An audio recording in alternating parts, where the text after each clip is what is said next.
Ici, on est sur les toits à Genève. C'est une installation solaire thermique des services industriels de Genève qui aujourd'hui nous accueille. Et c'est une installation remarquable parce que vous voyez déjà qu'il ne s'agit pas seulement d'un panneau, mais on a couvert tout le toit. Et ceci veut dire qu'on peut produire 0,5 gigawattheure par année, donc une quantité d'énergie énorme, une quantité d'énergie thermique qui est utilisée directement afin de chauffer via un chauffage à distance des maisons. Donc l'installation nous fournit une température à 75 à 90 degrés pendant toute l'année. Et ça, c'est comme un peu spécial parce que le classique de solaire thermique est à un niveau de température bien plus basse que ça, surtout en hiver. On dit souvent que ça ne se produit pas assez.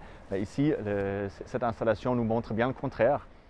Malheureusement, ces types d'installations sont rares en Suisse encore parce que je pense que tout d'abord, dans la formation, on considère le solaire thermique de manière individuelle par maison et pas forcément en lien avec le chauffage à distance.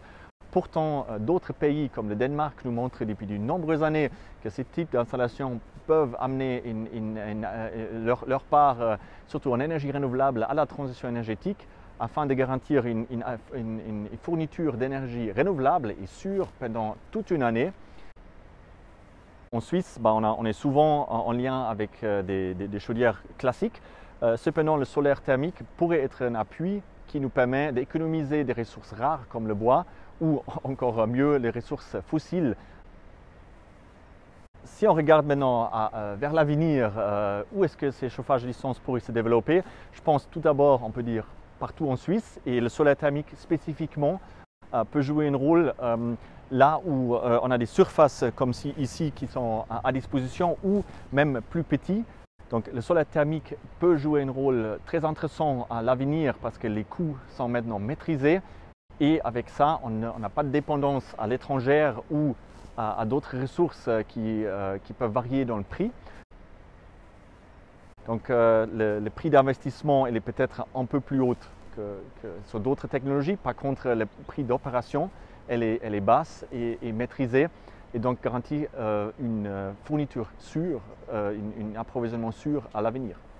Beaucoup de personnes voient ça comme une compétition photovoltaïque contre le thermique.